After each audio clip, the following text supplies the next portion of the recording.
question. A leader is only as strong as the team around them. Who would they appoint to support them and why? Any offers? Yes? I need to... Thank you, Jane. Jane Collins. Well, I think with UKIP United I've sort of pinned my colours to the mast, haven't I really? And we have a particularly strong team of very talented people. And I don't want to announce positions tonight, but the fact is that they've actually given up their chance to be leader of the party, to back me and to form a team. And I think that actually says that they put the party, they put UKIP before their political ambition. And we haven't done this out of vanity. We have done this because with 11 candidates or 10 candidates or even 9 candidates, whoever won would not have a strong mandate. Now, at least, whoever wins might have a strong mandate to carry the party forward. Thank you. Okay, is anybody else who wants to speak on that? Yes. Aidan. As far as spokesmen are concerned, and that's what I want to focus on, because as you saw when I was speaking before, it's how we present ourselves to the public that I really want to change. What we stand for is what I really want to change. And I would invite every member of the party to apply for 12 spokesmanships. It would be a small reduction. Actually, I would also make a very modest amount of money available to them, maybe £5,000 of expenses only to be taken from the existing officers' budget. And I think that's worth mentioning, because at the moment we have spokesmen who are financed by European taxpayers. And when that's no longer true, we are going to have to acknowledge to people who work for us fundamentally voluntarily that we value what they do.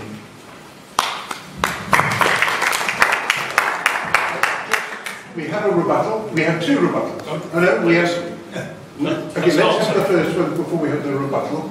Henry Bolton, just so you understand, at 15 seconds I'm giving you a gong. So you've got 15 seconds once I finish. Henry. Some of us have had discussions, there are no agreements at all, but I would have on my team, and without naming positions, I would ask David to join me, I would ask John to join me, and I would ask Aidan to join me. I might ask others as well, but I'm just putting it out there that I would be asking them to join my team. Thank you. We have a, what are you rebutting? Peter Whitlam. Ladies and gentlemen, people often talk about, that we should be a very transparent party, not behind closed doors. It does seem like there's been an awful lot of discussions going on up here anyway. What I would say to you is that what is crucial is that basically I would say that we need a much tighter team. I think that we've got 22 spokespeople, many I'm sure you don't even know who they are. And I think basically the crucial thing is we need young, we need new people. We've got to utilise the extraordinary expertise that actually is in this party. And so far, in the past, so much of it has actually simply been ignored. That's actually got to stop. We've got to have a policy team that basically is making manifesto from like this moment now, because we've got local elections coming up next year. Thank you.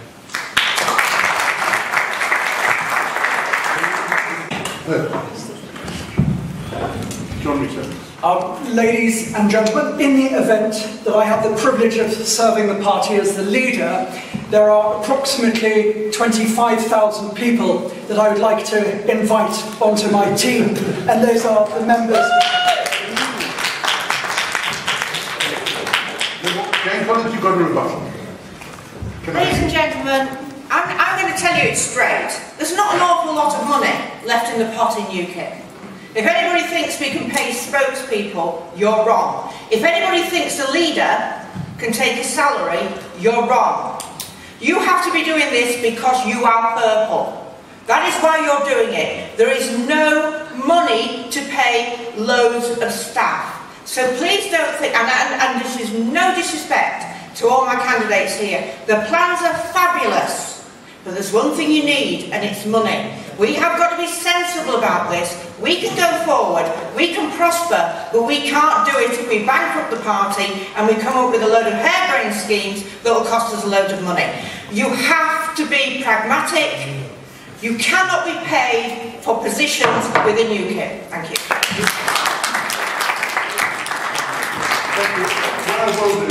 Oh, we have another rebuttal, but in future what I will do is if somebody wants to rebut a specific answer of a purple one, you can do it straight away. So, I don't know if you noted the part where I said where I would take the money from, but I just want to be clear. I'm not talking about salaries. I was talking about expenses. And if we had 12 spokesmen and we paid them $5,000 a year each of expenses, I think the benefit would be that when they need to go and speak to people about things, they wouldn't be working out whether they could afford it. Some incentive would be there because they were acknowledged in this way. Now, if this costs us 60, and let's say we gave the leader 10,000 of expenses, for example, no salary, that would take us to 70. Let's say we paid the NEC members 2,500 of expenses, that would take us to 100. Now, I believe we have been paying the chairman 100. And it seems to me that there is no question. There is, forgive me if I'm misinformed, but okay, let me clarify. Sorry, I was sort of shouting down. Yes, we do have 9 members of staff. When I ran a company of 500 to 2,000 people, the basic thing I did was I made us achieve the result with less crew. Thank you. right, the next question. And this says, my question for the candidates is where do they stand on PR voting and FPTP voting, and which are they in favour of? David? Thank you very much. I think we all agree that proportional representation is what we want. We need to bring democracy into the 21st century, and that should be a key policy. The first past the post system was fit for the 18th century with a two-party system. But it's not going to happen unless we can win on a first past the post system, because that's the system we've got at the moment, and it's stitched up. We want to change it, but we need to win. And for that to happen, the public need to believe we can win. And we did build up momentum in 2014 and 2015.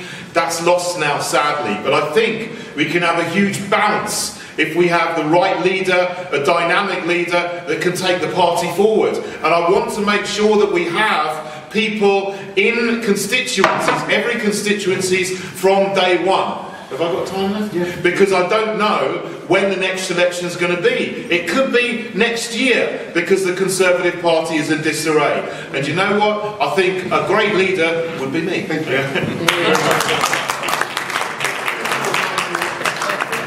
15 seconds, which I'm giving a gone. Cameron. Yes, I agree with a lot of what David has said, except for the fact that we need to wait until we win on first past the post. We need to be pushing for proportional representation from day one. From day one. It'll be very, very difficult, because we've had something similar in the last few years, and sadly it ended up staying on first past the post. But something has changed since then that gives us a solid argument to make, and that is the general election of 2015. And people love a firm example of just how unfair this is, and there's none better than the Scottish result in 2015 versus the UKIP result in 2015. This needs to be shouted from the rooftops. It is absolutely a perfect example of what is wrong with first past the post politics. It gives us a brilliant, it gives us a solid, strong argument to make, and we need to be making it from day one, not waiting until we win. We could use that to win.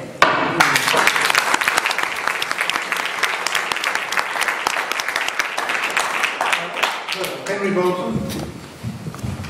You may recall that earlier on in this campaign, David Allen stood down in support of my leadership bid, and he did that because his particular thing is to drive a consensus across the country on electoral reform. He is quite an expert on this area, and I have identified that as an area that I would want somebody to focus on working with. So David will be taking up that portfolio should I be elected as your leader. Anybody else? No. Right, the next question is Peter Whittle. Would you keep Islamism policies you champion, such as burqa ban and FGM checks? The answer to that is yes.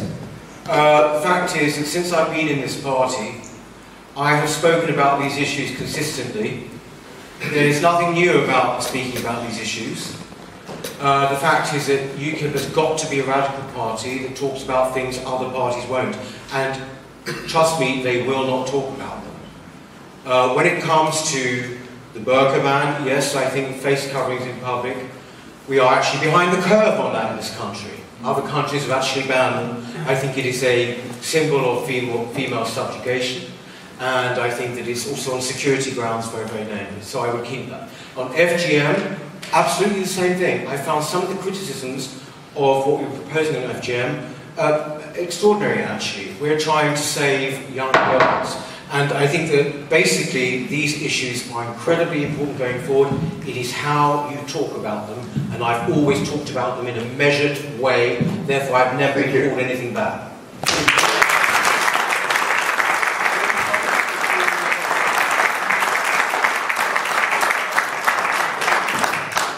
Yes, I think these issues have to be addressed, but it's how we address them. And I am in total agreement about face coverings because of obviously security and terrorist threats that we are now facing in this present age. But FGM, you have to be so careful. It is an outrageous thing that they do to these young girls. But what I will say is if you put pressure on the young girls or on people within that society to expose this, you can cause more problems for those young girls. Now, it has to be addressed, but it has to be addressed through education, and it has to be addressed sensibly without causing further problems for the actual victims.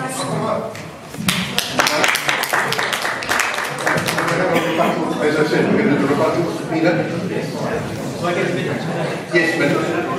I absolutely respect Jane's concern about these issues, and I know it's an utterly sincere one. But I'm afraid that I feel that that approach is actually comes down to do nothing.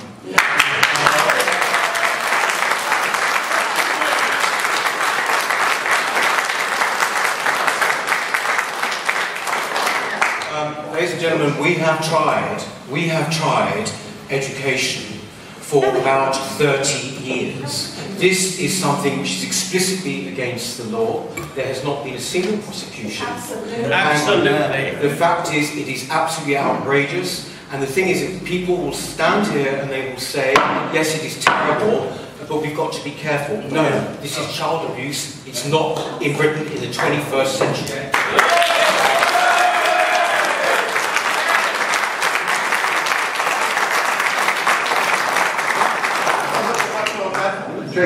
You have to hold the statutory bodies to account. If there is no convictions, if somebody doesn't report it when a young girl goes to hospital, those are the people that are failing those girls. Those are the people you have to hold to account. If you have a school teacher who notices something that is wrong, if she doesn't follow that up, you have to hold those people to account. You cannot go looking up young girls' skirts. I'm sorry, but you can't. Right, thank you. Your purple question, aren't you? Yes, right. Anne-Marie Waters for purple question. There's a little bit of inconsistency here. On the one hand, we're being told that education is the answer. How arrogant. How arrogant to think that people don't know what they're doing when they commit FGM. They do. They believe in it. You have to deal with that. And then we're told that the authorities must be held to account. Well, if education is the answer, why hold the authorities to account? Well, it is not an educational issue. It is a criminal law issue.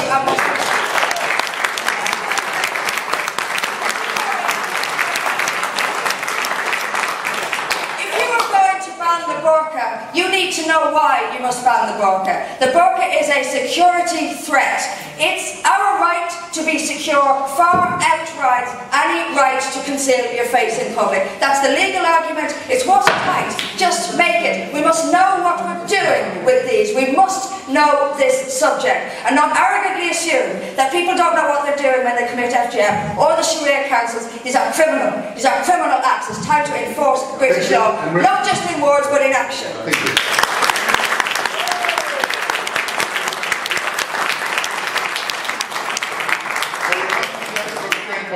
I agree. It's absolutely outrageous. It's absolutely disgusting. Right? So I'm standing the ground for the victims. I'm not saying it's right. What you are getting is confused. What I am saying is you have to hold the statutory bodies to account. What do you want to do? Break the law?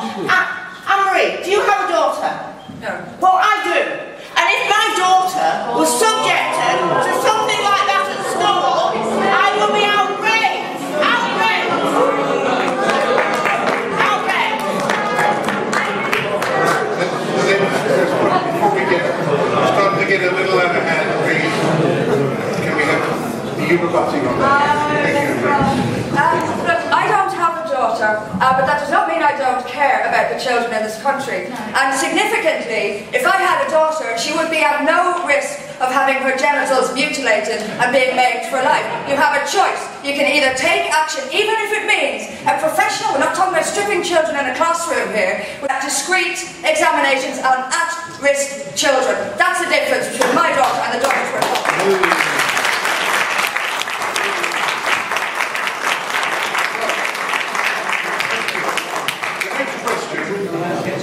The next question. What continuous improvement approach will you adopt within branches and nationally, and how will you look at to transition the culture to support this? And what continuous improvement approach will you adopt within branches and nationally, okay, branches and nationally, and how will you look to transition the culture, or to change the culture to support this? Caning.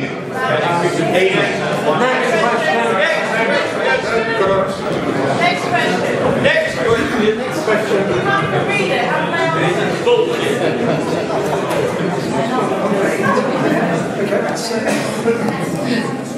Okay, if I've understood the question correctly, which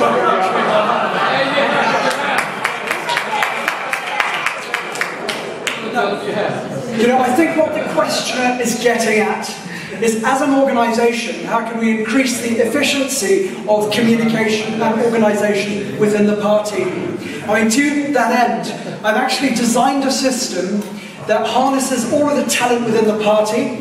I want to create a directory called UKIP Connect, where I will be asking every single member of the party to submit details about their own interests, their own abilities, how they feel that they can best serve the party. That'll go to a central database, and whenever any kind of local campaign comes up and we need these kinds of skills, we'll know exactly who is available, what their strengths are, and we'll know how to get hold of them. The next question. Have you stood in any election under the UKIP banner, and were you elected?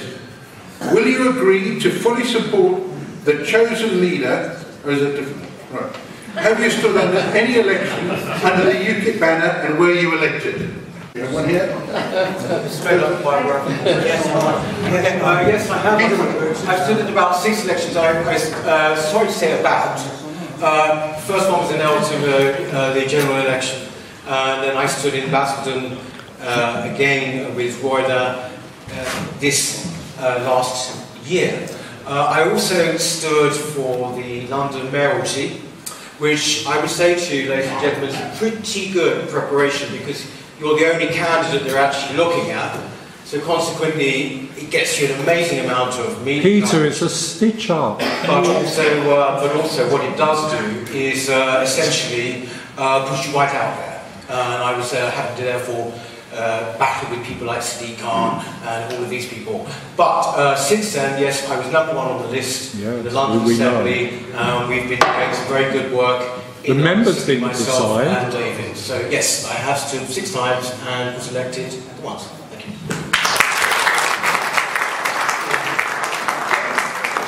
Jane Collins. Ladies and gentlemen, I've been in UKIP 14 years. I've supported UKIP since 1998, when I first was introduced to Godfrey Bloom for my sins. And I was Godfrey's campaign manager when he actually was elected in 2 terms. There was me, his mother-in-law and the dog. You've probably heard the tale so many times. And I started off, I've been elected as a parish councillor and I've ended up as an MEP. But let me tell you something, I've been in UKIP 14 years, but I'm not the establishment candidate. That is something I am not. I am here because I actually believe in UKIP. I actually believe in leaving the EU. Now, I stood in the Rotherham by-election and got over 30%. I first started in the Barnsley by-election, and I actually was the first UKIP candidate to ever come second in a parliamentary election, which was, at that time, absolutely fantastic. But that made the inroads into the Labour vote. Thank you.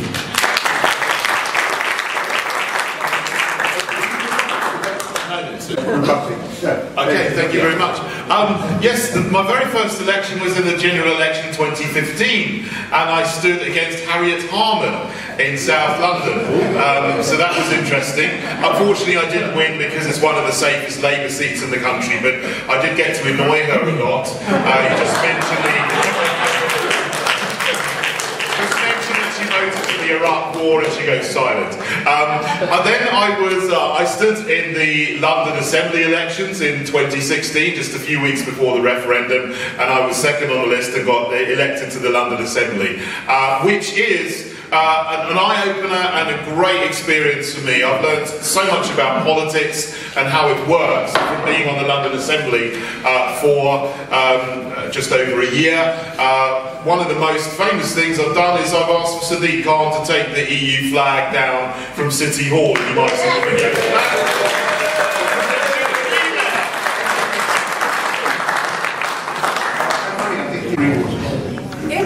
It's been a crazy road for me in terms of candidacies. Within a couple of months of joining the party, back when I lived in South London, I had my first candidacy, which was in the local elections.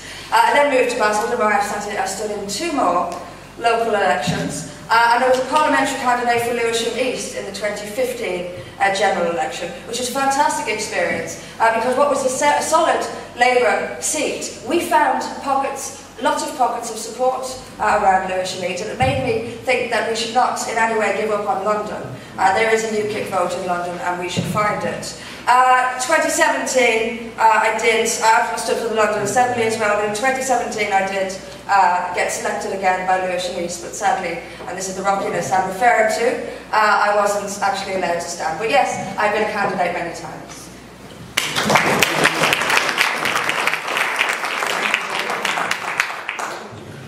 For the 20 years leading up to 2016, I was out negotiating with governments, setting up local government for the United Nations in Kosovo and then leading it as its president and CEO. I've been around doing all these sort of things and negotiating regional security agreements across country areas such as Central Asia. I stood in 2016 as Police and Crime Commissioner candidate in Kent, and I got what I understand to be the 2nd highest turnout in my support for any election anywhere held by UKIP. Peter got a higher number but in the mayoral elections here in London, but a lesser turnout in terms of the votes cast.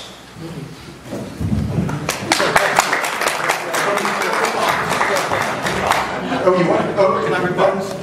Well, if you want to rebut, Sorry, Henry, thank you for including me in your speech.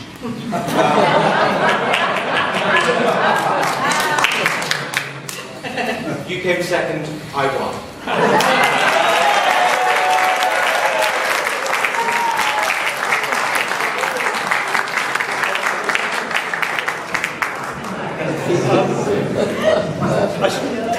Sadiq Khan is the Mayor of London.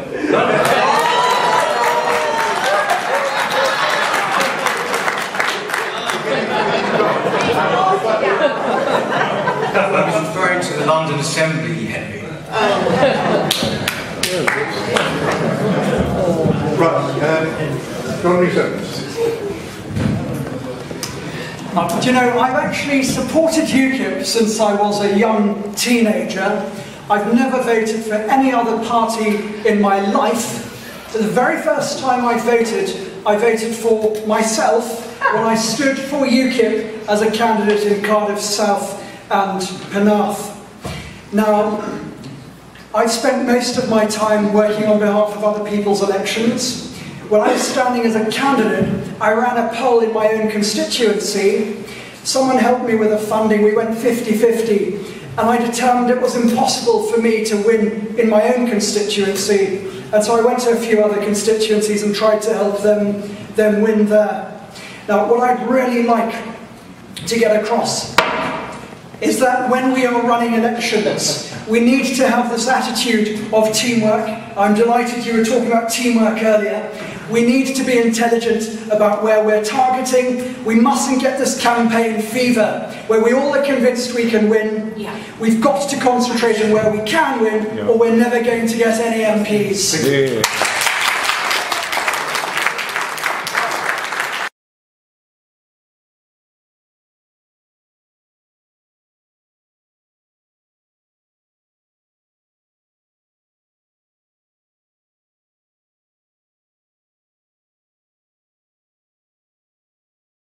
Next question. Will you agree to fully support the chosen leader and UKIP if you are not successful, as UKIP desperately needs to be united to win seats in the future? Who's going to open the batting on that one?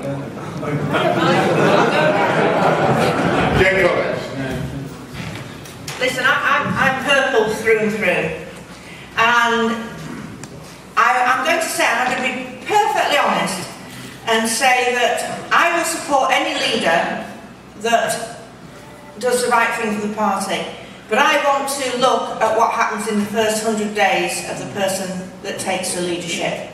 And if I think they are not true to the party, then I will not support them. Thank you. Anybody else? Right, the next question.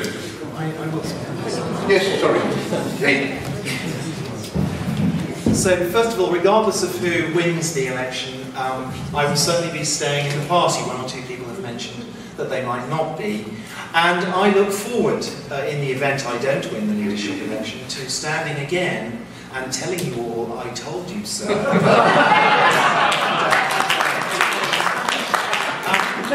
However, support is a large concept, and while I will remain in the party, I do wish our leader, the one you elect, to be one who will increase our support in the next general election by at least 100%, and I do not believe every candidate on this table can achieve that. Thank you.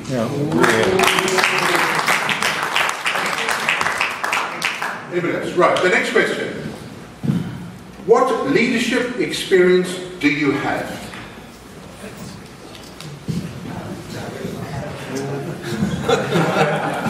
Right, Peter? Well, ladies and gentlemen, first of all, in terms of UKIP, Deputy Leader, what that has meant, that I saw at very close quarters, basically campaigning when I was campaigning with Paul Nuttall. What it also meant is, therefore, you see all the things that have got to be done with the party. You also see the things that are wrong, as well as the things that are right. Paul particularly didn't want to do an awful lot of media, so what that meant is I actually ended up doing a lot of media. In fact, I'm head and shoulders above all the other candidates here in terms of the media I've done. But you stepped down for Paul. And the fact is, when it comes to the rest of my life, ladies and gentlemen, when it comes to the rest of my life, I started my own business, a very influential think tank now. I had to raise funding for all of that.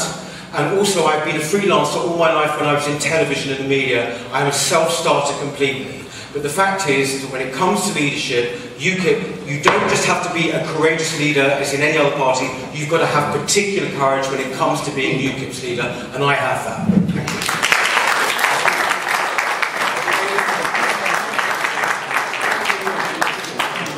I want to mention a bit about my experience of leadership, because I noticed that a couple of people have commented on the fact that I seem a bit soft. I just want to say that when I grew the business I mentioned before from 500 to 2,000 crew in a very quick period, it was not by being a gentleman. And on the subject of self-starting, when I dropped out of my postgraduate degree at the University of Cambridge to start my first business inventing computer games, I didn't know the first thing about inventing computer games. I taught myself everything that was necessary to make that business grow and subsequently to sell it profitably. It was a fairly small operation, but nonetheless I had to lead the small team there to make that happen, as I did later the much bigger team that I just mentioned. Thank you. From Jane Collins. Oh no, I gave you, I was cheating, you didn't take one off me when I was listening. But I will. You will? I will, yes. Right, well, Jane's going to go now. I'm going now. And then Henry. Depends what you count as leadership. As I said, I worked for a gentleman called Godfrey Bloom, and he made me regional constituency manager for Yorkshire and North Lincolnshire. And we used to go to meetings in pubs all over the actual constituency, and they would be 1 to 2 people that turned up. And I'm sure, look at some of the faces in here, yeah, I know everybody, yeah. We've done this, we've been there, we've got that t-shirt, we know how long it's taken to build UKIP. And although UKIP is very young as a party, in 2015 I was so proud of the vote share that we got, because I know where we started from and we've grown very quickly. In 2014 in Yorkshire and North Lincolnshire, as regional constituency manager, we actually returned, well as a candidate as well, there were 6 seats and we returned 3 MEPs for UKIP. We know how to run a campaign. Thank you very much.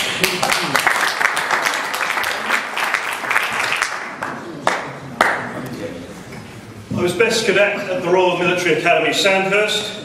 I led the international police in central Croatia and western Slavonia. I set up the United Nations local government as a district administrator, district governor in Kosovo, with the military and the civilian police reporting to me.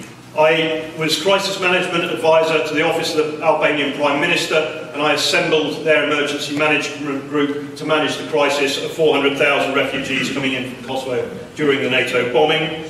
I was Chief of Operations for the international ceasefire monitoring in Macedonia.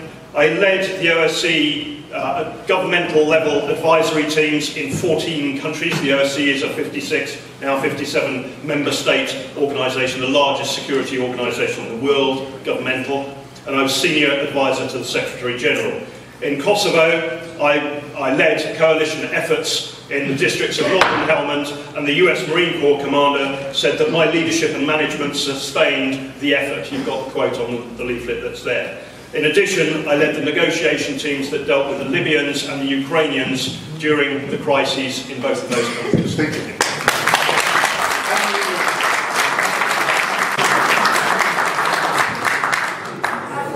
I think on this table this evening I've had some kind of leadership experience. When I was leader, our spokesperson at least of One Law for All, I started Sharia Watch from scratch and have it's taken me around the country and various media several times.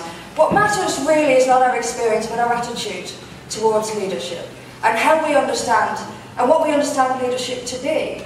It isn't. None of this is about us.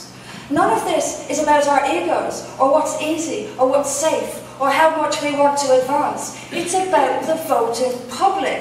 We must remember the voting public all the time. And if you're going to effectively lead a voting public, you have to listen to them, and you have to speak to them. Now, we mentioned earlier about how we say things is very important. Yes, it is. It is very important. We should say things the way the public out there wants to hear them and the way they say them. It's an elitism and a snobbery to look down on the public and say, oh, you can't say things like that, you shouldn't say things like that. That's not leadership. Represent, listen and lead. Thank you.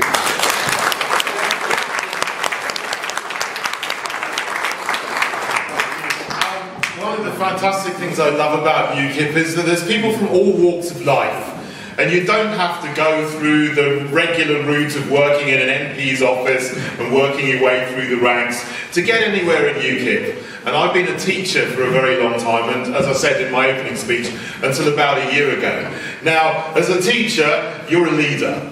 And if anyone does that, you know that. You're an educator, you're also a manager and an organiser. And you have to be leading a class of 20 or 30 people all day, every day. You also have to be a great communicator. And you have to understand that communication is not just about what you say, but it's about what people hear.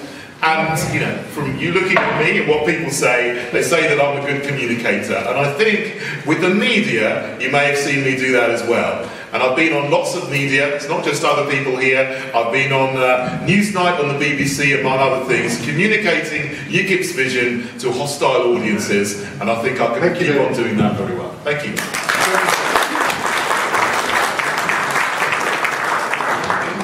What I've always found when people talk about leadership is that there's this kind of sense of expectation that you have to big yourself up. Actually, the institution that trained Henry to be an officer has as its motto, serve to lead. And I think the question you really want to be asking us is, to what extent do we want to serve? I am absolutely committed to this party because I believe that you, as the members, and those who are not here, are frankly the most patriotic, decent, honest people in this country, and it would absolutely be my privilege to devote myself to serving you. How will each candidate attract new donors, new donor investments into the party? Ladies and gentlemen, the crucial thing for getting donors into the party is that basically they have got to be persuaded of your vision. Right? People talk about having a professional fundraiser, whatever. Frankly, in my experience of fundraising, it is the central man or woman leading that thing that people want to see. They have to have complete faith in what you want to do with that party.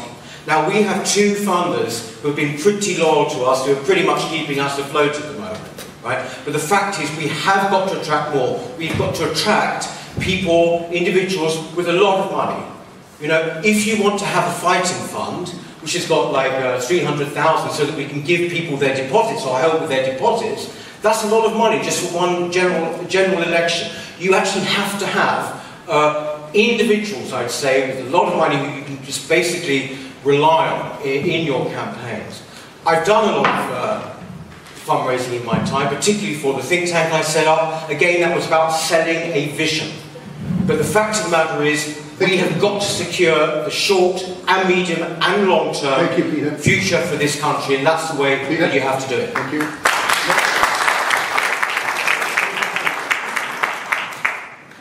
In our worst ever quarter, we just received £2,500 of donations. Obviously, that was very much less than is normal. But nonetheless, in the same quarter, Labour received 2 million and the Conservatives received 3.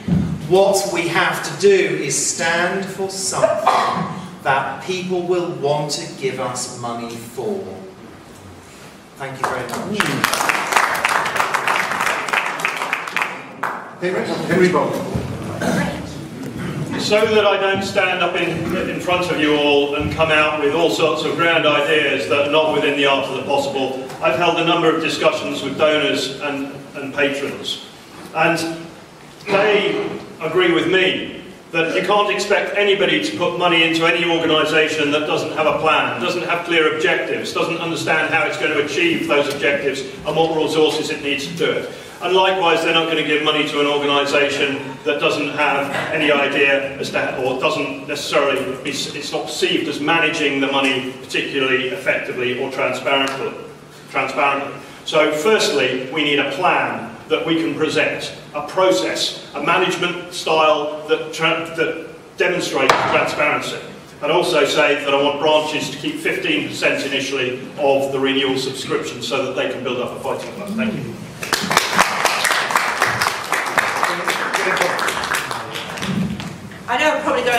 old ground, but bear with me. Alan Bounds was my political referee, but he's also now come out and endorsed me to stand and to be UKIP leader.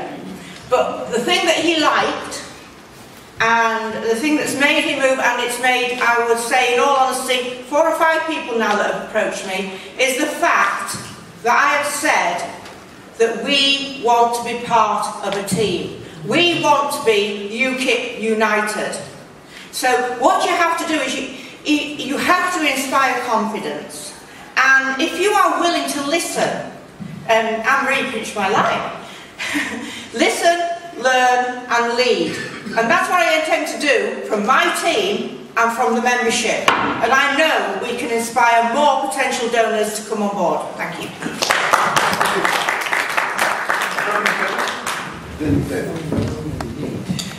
I have indeed been approached by a small handful of donors, some of whom are frankly incredibly well heeled, but the conversations have only gone to a certain point, because what I have made incredibly clear and open is that I don't ever want UKIP to be manipulated by those people who will withdraw funding from us if we don't make decisions that they like. That absolutely militates against the principles of democracy. Now, right now, we have far fewer members than we would have if there were a compelling reason to become a member of UKIP. I supported UKIP since a teenager, only joined in 2014 because there was no reason to join. With direct democracy, everyone who joins will have a say in how the party is run. I'd be incredibly disappointed if we didn't have 100,000 members within a year, which is 2.4 million, which is twice what we need to run our Thank you very much. Just to give you an example, I've had to crowdfund this campaign because you know the fees are quite expensive to join this leadership contest. And over 140 people have together donated £10,000 to me to stand for leadership. Now that's incredible, and some of you are here tonight, and I would like to thank everyone who's done that. But that's just before I'm leader, and I do have a vision to win back all the patrons who have left the party and the members who have left the party over the last 2 years. And I think that speaks volumes how people have supported me. I've also been supported by some very generous people who've given lots of money to the party in the past. I've been endorsed by Aaron Banks, and I've been endorsed by Lord Pearson of Rannoch as well, and I've spoken to some other donors. So I think finance is key, but it will come if I'm leader. Thank you. Throughout this campaign, I hear so much about the donors and donors and donors. And there's a real fear of upsetting donors. Now, we all live in the real world, but we can't have a democratic political party where opinions are silenced because the donors won't like it. I want to be very, very clear about something. We can excite the British public. If we are radical, if we say what they say down the pub, we will excite not only the current UKIP voters, but dormant voters, people who haven't voted for a long time. I raised well over £10,000 for this campaign, and I was blamed for an apparent influx of members, which I believe brought in about 30,000 quid in a couple of weeks. We will do this by getting £1 from 1 million people and not £1 million from one person. That's a democratic party.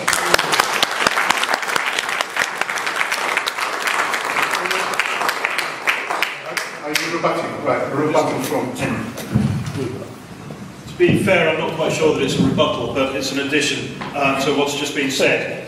I would say that we absolutely do need donors in the early days. Okay? We have got to build a platform that is robust, that is functional, that provides the platform from which we can deliver our politics, the human resources, the financial management, the media, and so on. We've got to get that up and running. That will cost money. With time, the additional efficiency will bring, and our delivery of politics will bring in additional members, which in time will bring up additional revenue. However, to get it going, we need to have a good, solid plan with clear objectives that donors can fund, because otherwise we're going to find it very difficult to kickstart this party again. That's very pushing the rebuttal, I think, but never mind. I'm going to give you a yes because I can see the The purple ones are disappearing. Here's a yes/no question, I think, for all of you. Will you, as chairman,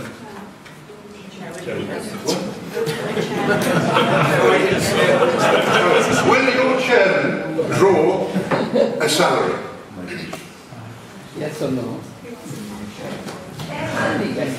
So if you become a leader, will your chairman draw a salary? I assume that. Next question. Yes, I'm not saying yes. Okay, on the basis of what I plan, the answer is no. Yeah. Yes, no? My answer is also no, and in the same sense. No? Jen? What I'm going to say is that, I said before that the No, speech... just yes, no? Yes or no? No, everybody else just had a little bit of a sense of thank you very much.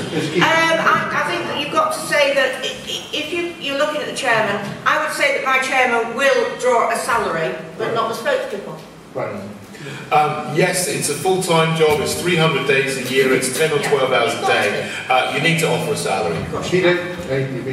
Yes, I understood it actually, Ben, if he, as your chairman said, he wasn't going to draw a salary. No, he So that's one of the hustings. No, he We might like to clear it up anyway. Anyway, I think basically... No, the leader won't draw a salary, but I'd like to have somebody at this table who, if the leader, will draw a salary. Yes or no? I think yes, of course you've got to pay something, yeah. Emery? Yes. Initially, yes, but there will be transition to a chairman. No. Right. Yeah, you've got a rebuttal. It's very interesting that everyone's saying, yes, of course they'll draw a salary, but in fact the leader is not paid a salary. No. The leader does this job because he loves the party. I have a chairman in mind who also loves this party.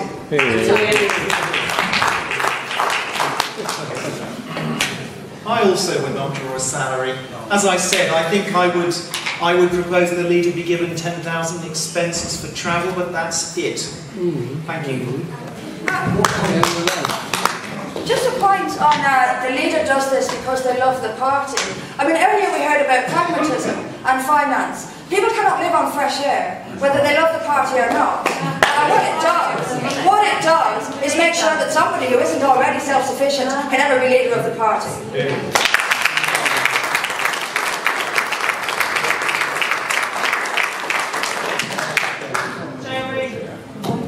What are your views on Islam in Britain?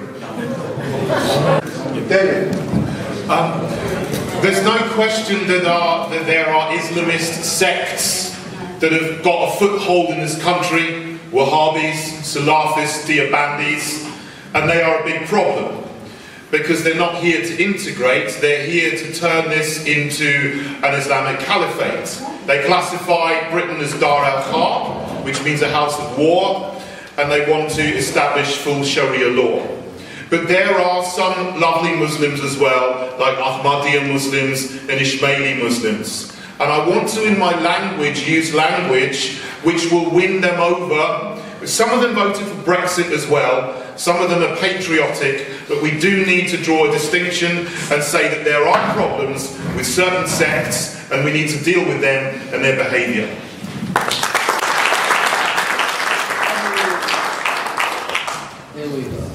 Shall we start by saying not what I think about Islam in this country, but what almost half the country thinks about Islam in this country? We know that poll after poll show around above 45% of the British public believe that Islam is incompatible with British society. That's their belief. Now, you have to respond to that if you're going to call yourself a Democrat. What I want, if we can talk about how we phrase it, and again, David, it isn't about Wahhabism or Deobandism. Pakistan is neither, and yet they stone people to death and kill blasphemers. The public wants to talk about this, and we need to talk about it in the way that they want to talk about it. Not in the way that makes us comfortable, not in the way that the media will like, the media will call us nasty names, but I'm not saying this. No, we will talk to them 47%, and we will win them over, but just by listening to them. Thank you.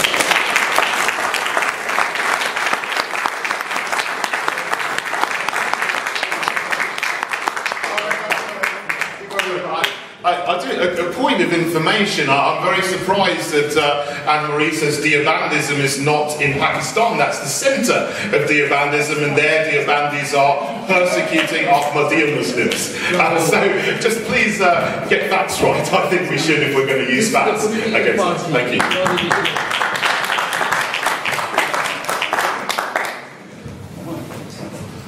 We're not at war with Islam, and Islam's not at war with us. We are at war with Islamic State. We are at war with Islamic State. We are at war with Al-Qaeda and a number of other groups around the world. Do we face an existential threat from Islam? Yes, we do! However, if you want to listen to me, please listen. Okay? Do we face an existential threat from Islamic culture? Yes, we do. Are we at war against them? No, we're not. Do we need to deal with the hate preachers and so on that build radicalism and divide our communities? Yes, we do. Would I ban funding from Qatar and Saudi? Yes, I would. Would I want to see Islamic preachers in this country, like Church of England vicars, trained here, licensed here? Yes, I would. Do we face a significant integration problem? Yes, we do. This is a very broad-ranging subject, but we are not at war with Islam, and we are at war with anybody who wants to do our community, our institutions, our way of life harm. And I will deal with that to the end of my life, and I've put my life on the line already to defend that principle. Thank you.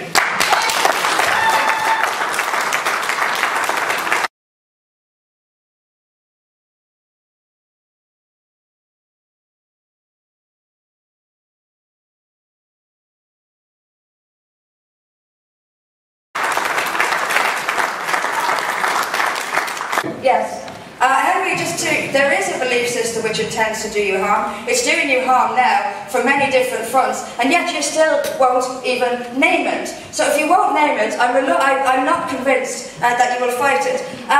David, the point is that you cannot put a label on Wahhabism or Deobandism or any of them because it happens across the board. Sharia states across the board, regardless of sect, regardless of any other division within Islam, rules remain the same, and it's those rules. It is the lack of freedom of speech. It is the appalling treatment of women, uniformly, regardless of sect. The problem, therefore, you must look at the common denominator. And the public out there knows what it is, and I sincerely hope that you out there know what it is. It isn't a sect, it's in the scriptures of the religion itself. That's where the problem is.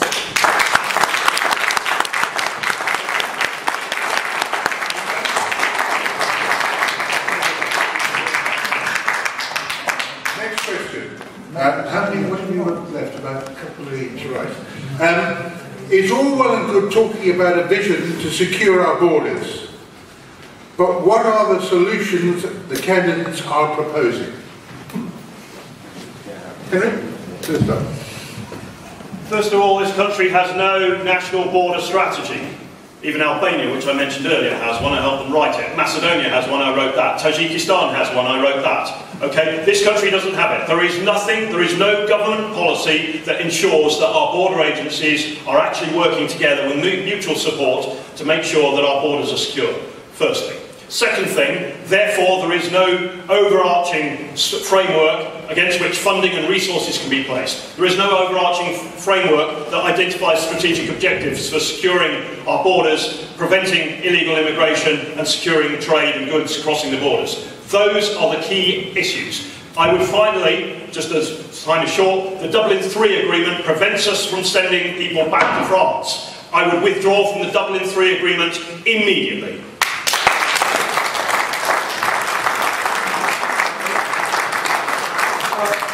Ladies and gentlemen, the fact is that yes, that might be true of all those countries.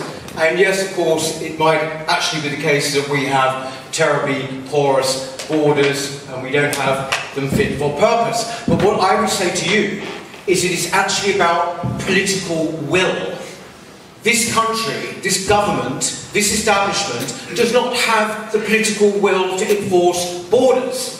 Half of them are actually open borders fanatics, right? Whether it is Labour or whether it's indeed the Tory party who basically put lip service to it, but actually have no intention whatsoever of actually bringing immigration down and actually... And this has got to the point now, with such seriousness, you've got to ask, Who are these people? Are they actually looking after your security? Are they really caring about your security? No, they are not.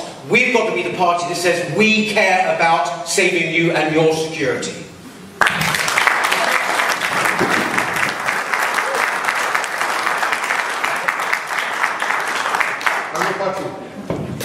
Yeah, just to clarify, I was not talking about the political will, but if we're talking about political will, I'm demonstrating that I do have the political will, not only to see this through if we're in power, but to hold the government to account, particularly on this issue.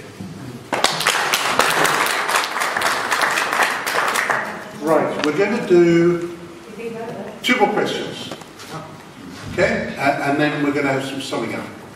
How would direct democracy be implemented in the country, and how would it be sold to the populace as a vote winner?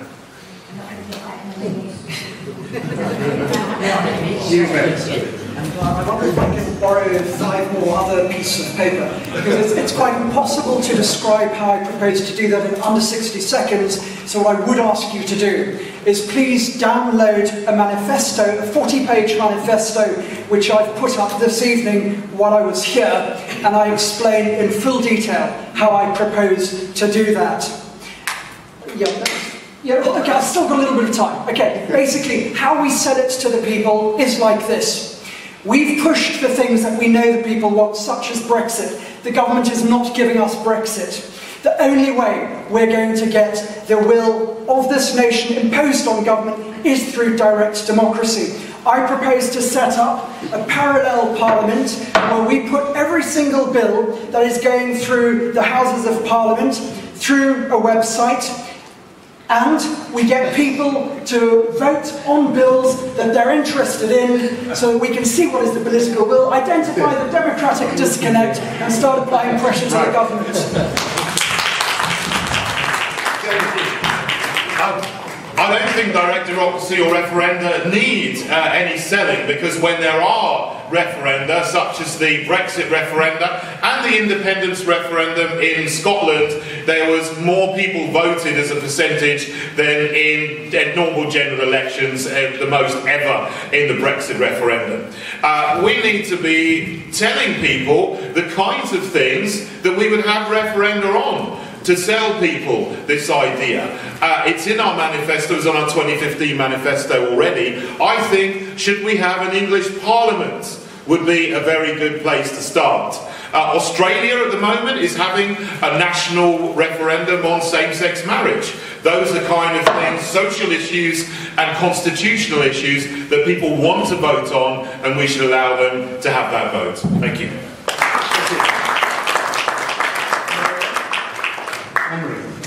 I think direct democracy is wonderful in theory, and I would like to see a lot more input from members, for example. So I would have elections on key policies like immigration. I think we need a new immigration policy. I would have a vote on that. I would have a vote on what you want to do with the NEC. The problem is, if you have too many, and if people feel that they're going to have too many, and it's going to be a referendum and a vote every 5 minutes, it just doesn't look like leadership. And as for selling this to the public, it's going to be extremely, extremely difficult. We weren't really able to hear a full explanation of it here, because the time wasn't long enough. And the problem is, the electorate is only going to give you a very short amount of time. You need to clearly communicate with them very, very quickly, and not have ideas about the political machinery. The public is not interested in the political machinery. They're interested in what you're going to do for their lives. And I really feel we would struggle as a party to sell this as a key policy.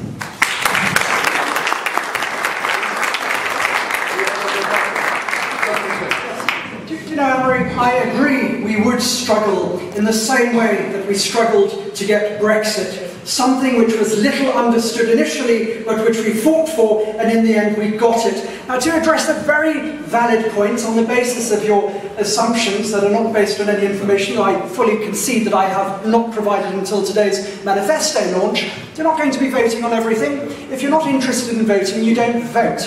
What I am proposing should happen is that the government should send out an ID, a voting card, so that you can go to local places where they do the national lottery, you get your voting card, all newspapers will be competing to provide information on the ramifications of which way you may vote. And if you're interested, you vote. If you're not interested, you don't vote. There's virtually no cost, because it would be a requirement of whoever gets the tender for the national lottery that they have to run the system free of charge. Leaving the European Union is actually very simple. It is, shall we leave the European Union, yes or no? It can't really be compared to a system of governance which takes quite a considerable length of time to explain and will only excite people who are already interested in politics. It simply won't excite, it simply won't grab the public's imagination. It will be a flop, I'm afraid.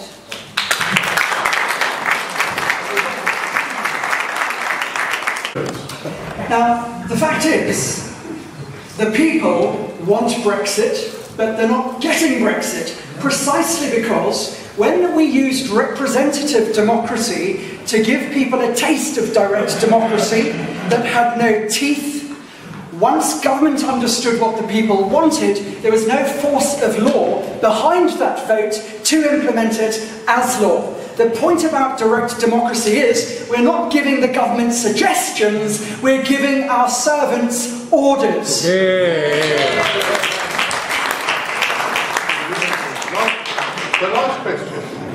last question. Do you support rebranding UKIP and losing the pound logo? Who said that? Reading the question. Is it yes or no? Yes or no? Yes or no? Yes or no? No, just a yes or no, please. Let's go the other way. Henry? You start this in. If it's yes or no, no. No. Henry? No? I don't think you can answer with a yes or no on that one. But I can. no, I would say we need definitely to have a rebranding, and I think people are actually going to be able to vote the conference on it. So yes. No, the purpose of the rebranding was to sell the party to the public, not to the membership. And the membership need to be consulted on that process. Yes, Sorry. I would have said no until I saw what was done, and it's not so bad. No. Can I have a sentence? Go on, a sentence. One sentence. At this moment in time, because I haven't seen it, no. Right. John? I don't support any change on anything so important without the consent of the membership.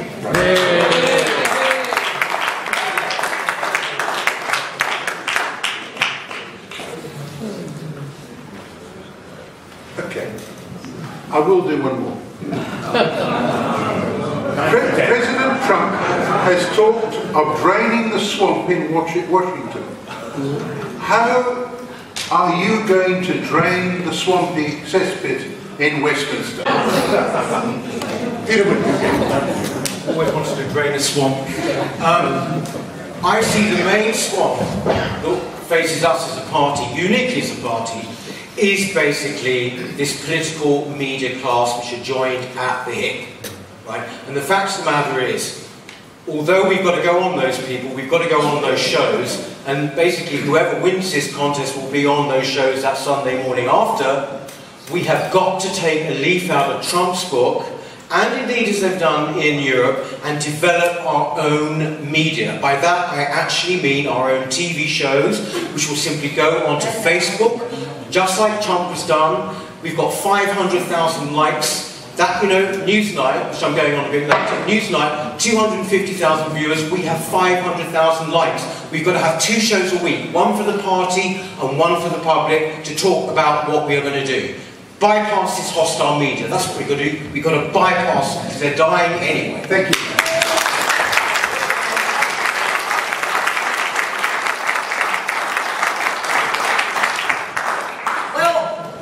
We should go on Twitter at 12 o'clock at night, because I don't think that's going to work too well. But what I think we should do is our first priority as a party is to make sure we deliver what the 17.4 million people voted for in this country to leave the EU.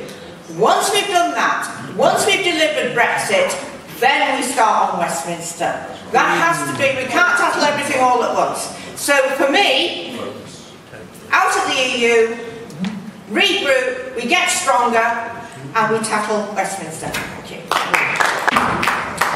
We've got to look at why the swamp is so attractive to snakes. Now, the reality is, a lot of politicians get there because they love power. They love imposing their superior will on all the rest of us people. With direct democracy, we will not attract those kinds of people. We will only attract people to Parliament who genuinely want to serve the people of this country. Henry. And in UKIP's case, I would like to see all of those candidates have some real life experience. Yeah. In addition, we've got not just Parliament, we've got the civil service. The civil service, its mobility process where everybody moves job every 2 to 3 years. Okay, that is not a breeding ground for specialisms or problem solving. We've got to have people in the civil service who are specialists, who know their subjects. They don't exist now. There's about 70 of them in the entire civil service in Whitehall. We've picked that up from the European Union. Tony Blair took the European Union model of the civil service and implanted it here. Therefore, we've got mediocrity and we've got a civil service that is implementing and administering decisions made elsewhere. We want to know why our government feels paralysed at the moment with Brexit. It's because all the civil servants are saying to ministers, well, minister, it's for you to tell us, not for us to advise you.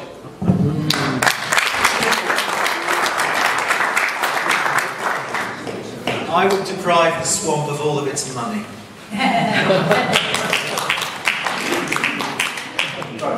Is there any more from anyone? Right, that was the last question. I'm going to now go in reverse order and ask you to sum up for 1 minute. So the first to go would be Henry. Well, thank you everybody for your patience this evening. Obviously the decision that you make in the coming weeks is a crucial one for our party. I would suggest that it's also, given the Brexit scenario, at least a critical one for the future of our country. This party and the country needs a leader who can plan, organise and mobilise not just the party but the country. A leader who can face the Prime Minister, ministers and foreign governments. A leader who can deal with the media with credibility. A leader that can bring them all to account. Have a look at the leaflet that I've put about, have a look at my website, you can see what I have done and what I have achieved. If you want rule of law, then I'm probably the person to deliver it, amongst other things. I've negotiated international agreements with the United States and the Russian Federation. I'm here because I want to help my country, and together we can make it happen. We can deliver Britain for the British. Thank you. What do I want to do here? I really, really want to shake this thing up. You know, we talk about change, I really mean it. I want to shake this thing up. I want to be someone who says what the others won't say, and who talks about what the others talk about. And I want to be someone who can relate to the person down in the pub. Politics is not this. It is not conferences. It is not the party machinery. We have got to excite the public. Excite the public. It is all about them. And you will do that by gaining their trust, by saying things they didn't think they were allowed to say. It's a Trump effect. Be radical. Take on the corrupt, biased media and defeat them. Defeat them. They never have any arguments anyway. Defeat them. This is what we need. Plain speaking, radical, and that is what I will bring.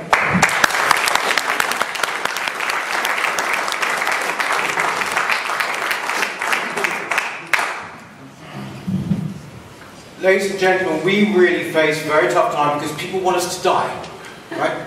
They want us to go. And they think that they've got the opportunity now that this is it for UKIP. Well, look, here we are, all of us in this room, 100. And as I said at the very beginning, going around the country, 170, 150, we are going absolutely nowhere. We are here. I am devoted to this party. I'm emotionally devoted to this party. I devote every second of the day to it that I'm not working. And I can tell you that it would be 24/7 working for UKIP if I become leader. I am utterly dedicated to this task. It won't just be an honour, but I tell you what, I would be excited and thrilled because we have such a future ahead of us, ladies and gentlemen. Keep the faith. Keep the faith. I would be honoured to be there with you. Thank you.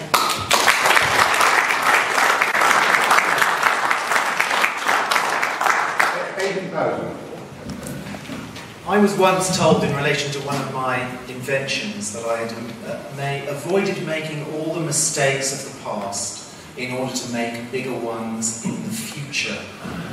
I agree with Anne that we must speak plainly, but if our plain speaking is the same speaking that it has been in the last year or 2 or 3, it doesn't look like the electorate actually wants to hear what we have to say.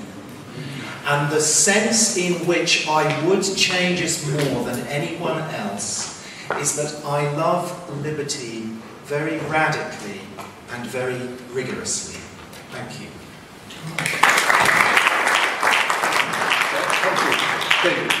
Thank you very much. In the last election, millions of people voted for someone that they didn't really want to vote for to keep out someone that they absolutely loathed. For example, of course, millions voted Conservative to keep out Jeremy Corbyn and vice versa. Those millions of people would vote for us if they believe that we can win. And there are 2 things that we need to focus on. One is Brexit, the external threat to this country.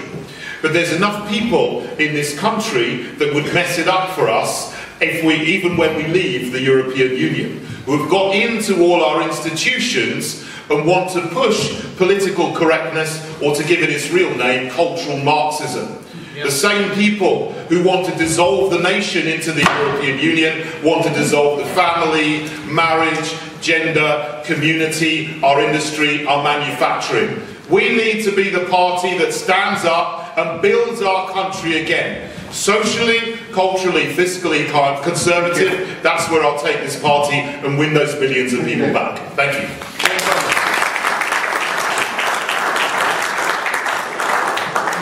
Ladies and gentlemen, I'll tell you a little story. I sound like my grace, don't I really? But somebody rang me up the other night after Hustings, and they said to me, Jane, we like what you say, it's a lot of common sense, but why don't you put on a performance?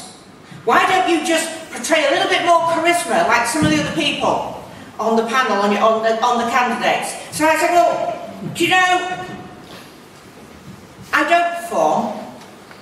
I'm from Yorkshire. What you see is what you get. I am straight talking, and I am determined to actually work for UKIP along with my team. I am dedicated and determined to make sure we don't get a bogus Brexit. I am dedicated and determined to make sure after Brexit, UKIP is the people's army and a really serious political force in this country. If you vote for me, you don't just get me, you get UKIP united. Thank you, Jane.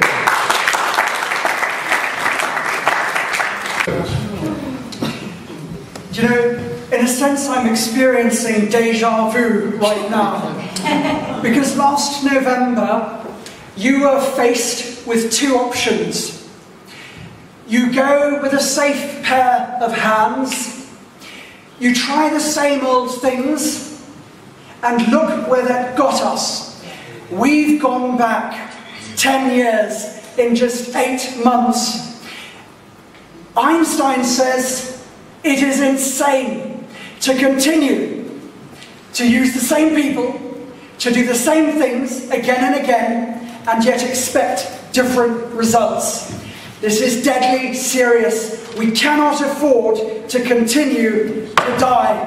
We have to start being radical, taking serious risks, engaging the members. And if we do not do this, if UKIP doesn't grow, we will not get Brexit.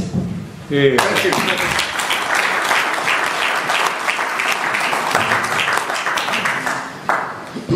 To the candidates, thank you for being well behaved, and I hope you'll agree with me, we have a breadth of experience here.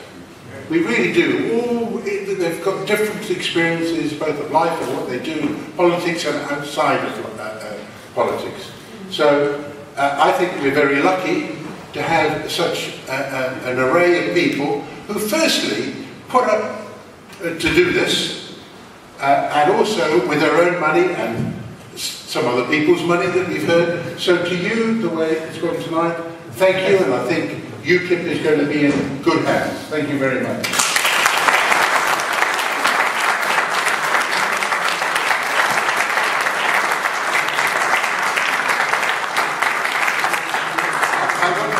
Just a couple of other things.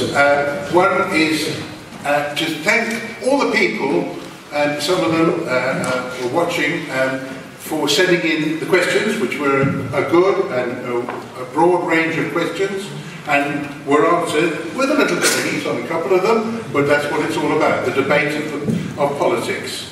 So to thank to them, and to thank you, the audience. Now, ballots will go out this week, and I also suggest that those of you who have not booked to come to the conference on the 29th and 30th in Torquay, you should really do it, because there's going to be a rebranding and the anointment of whoever is our new leader. And lastly, after thanking you, I'd like to thank Kirsten and the team for all the work that they put in it. And this morning, I don't think I was supposed to be here. This morning I was hauled off the 8th tee and playing in a golf competition to come down here. I was 2 under at the time, but I'm probably best that I didn't continue. But anyway, thank you all for coming. Thank you very much. Thank you.